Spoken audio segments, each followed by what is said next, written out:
Hari ini kembali lagi pada tema 3, peduli terhadap makhluk hidup, subtema 2, keberagaman makhluk hidup di lingkunganku, pembelajaran 5 dan 6 ya. Kali ini, tahukah kamu bahwa hewan yang berbeda mempunyai tempat yang berbeda untuk hidup? Ayo kita cari tahu. Nah, ciri dan pemanfaatan sumber daya alam berupa hewan. Hewan merupakan sumber daya alam yang dapat dimanfaatkan oleh manusia. Hewan memiliki tempat hidup. Ada hewan yang tinggal di darat, ada juga hewan yang tinggal di perairan. Berikut contoh ciri-ciri tempat hidup hewan. Yang pertama ada ayam.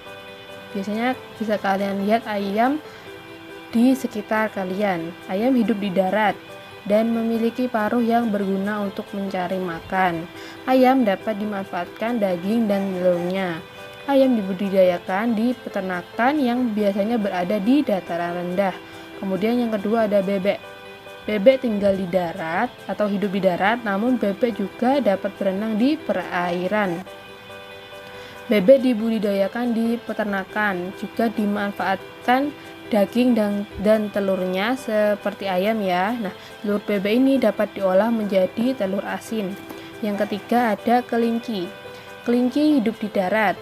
Kaki belakang kelinci lebih panjang dan kuat sehingga mampu melompat di darat. Makanan kelinci adalah wortel. Kelinci umumnya dijadikan hewan peliharaan. Yang keempat ada ikan. Ikan hidup di air. Nah, ikan ini digolongkan menjadi 3 jenis, yaitu ikan air tawar, ikan air payau, dan ikan air laut. Ada ikan yang dimanfaatkan sebagai makanan, ada juga ikan yang dimanfaatkan sebagai ikan peliharaan. Nah, biasanya yang dipeliharaan ini tempat hidupnya di akuarium atau di kolam ikan. Nah, berikut ada contoh hewan dan karakteristiknya, bisa kalian lihat pada buku tema 3 halaman 79 ya. Di situ ada hewan cicak. Nah, hewan cicak ini mempunyai perekat pada telapak kakinya sehingga dia bisa merayap di dinding. Juga memiliki lidah yang panjang dan lengket. Ukuran rata-rata cicak 7 hingga 10 cm. Cicak ini dapat memutuskan ekornya untuk melindungi diri. Selanjutnya ada kelelawar. Kelelawar hidup di tempat yang gelap seperti atap rumah atau gua. Nah, kelelawar ini mengeluarkan suara dengan frekuensi tinggi. Mereka juga memiliki pendengaran yang baik dan peka menerima bunyi pantulan.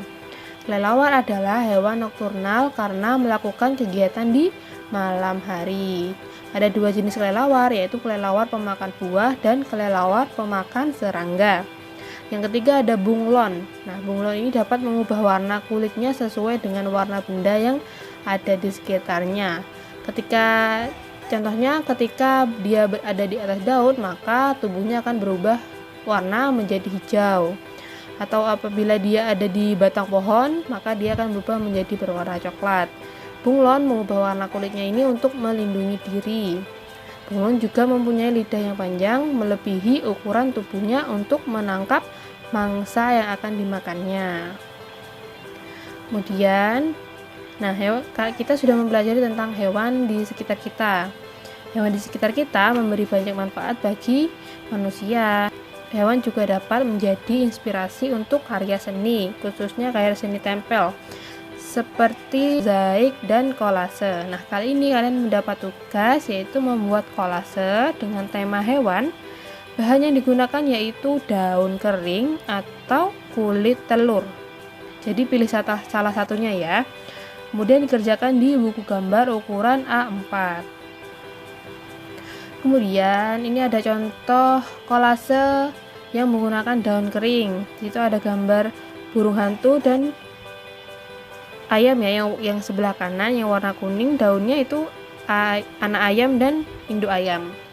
Kemudian ada contoh juga untuk kolase berbahan kulit telur. Sini ada berbentuk kupu-kupu.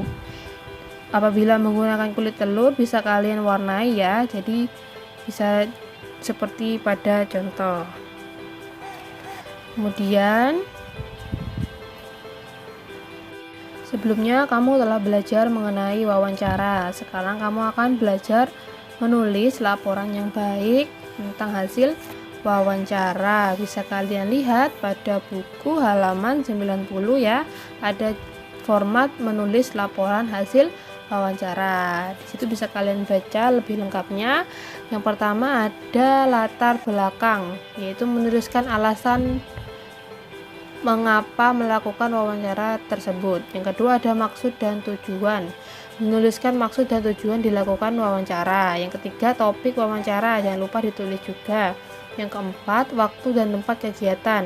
Yang kelima laporan hasil wawancara, yaitu menuliskan narasumber pewawancara dan hasil wawancara. Yang keenam ada kesimpulan. Selanjutnya kita juga perlu melestarikan hewan ya. Nah, manusia wajib melestarikan hewan langka.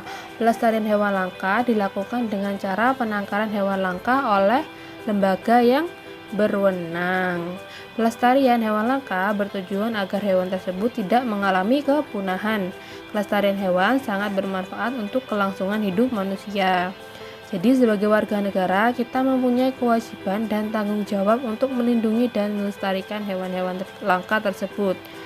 Adapun beberapa upaya yang bisa dilakukan untuk menjaga hewan langka, antara lain yang pertama, melakukan penangkaran hewan langka. Yang kedua, mendirikan tempat-tempat perlindungan hewan langka, misalnya Suaka Marga Satwa, Cagar Alam, kebun binatang, dan taman nasional. Adapun dengan melindungi hewan langka, kita dapat yang pertama menjaga keseimbangan ekosistem agar kehidupan di muka bumi tetap berjalan dengan baik. Yang kedua, melestarikan keanekaragaman hayati yang bermanfaat bagi ilmu, pengetahuan, dan masyarakat. Yang ketiga, memenuhi kebutuhan masyarakat, misalnya untuk bahan pangan dan obat-obatan. Selanjutnya, untuk tugas kedua kalian, kerjakan buku tematik 4C halaman 46-47 bagian B dan C saja, yang halaman 49 bagian B saja. Selamat belajar. Sekian video pembelajaran hari ini. Wassalamualaikum warahmatullahi wabarakatuh.